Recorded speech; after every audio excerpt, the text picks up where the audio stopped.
When I was 19, I worked as a night auditor at a 4-star hotel in my hometown. I'm not naming the hotel because they aren't outed about being haunted. If I'd had known, I don't know if I would have applied to work there, especially at night. When I was hired, I had to sign a non-disclosure agreement stating I couldn't talk to anyone, especially the media, about my experiences on the job. I didn't think anything of it at the time.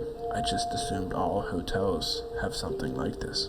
On my first night, aka my training shift, I was taught that 2 to 3 times a night we were supposed to walk around the hotel. Each hallway had these beautiful floor-length mirrors at each end of the hall. The person training advised me not to look into the mirrors while I was walking around, because if I saw something, I wasn't allowed to scream. This advice seemed harmless enough. On my third night shift, I happened to be sitting at the front desk with my trainer, and we had a good view out the front door. The parking lot was well lit. Suddenly, movement caught the corner of my eye. A child-sized red-cloaked figure quickly came into view. As they walked by, they turned to look into the glass front door. Words do not do the face justice. Let's just say it wasn't the face of a living, breathing child. I sat there, stunned, unable to process what I just saw. I was just about to open my mouth when I looked over and my trainer was staring open-mouthed. She barely uttered, "Did you see that?" My trainer quit the moment the morning manager came in. She kept repeating that she had enough and that she's seen enough. The next night, the manager herself agreed to change her schedule to finish my training.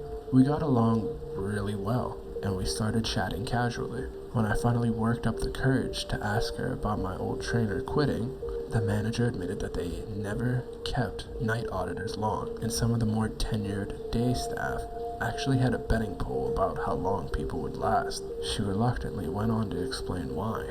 The backstory is the hotel started life as a mill in the mid-1800s, when the town was funded and remained so until after World War II.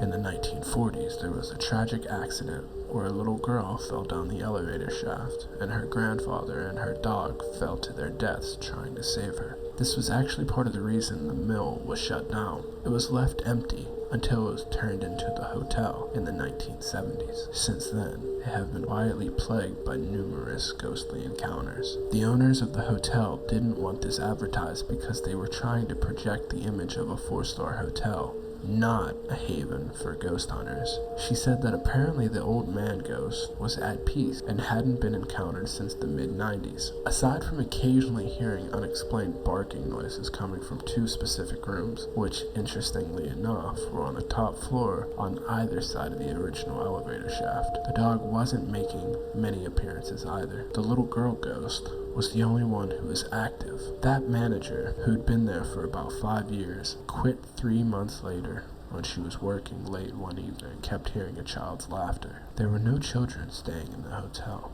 I lasted for about 6 months.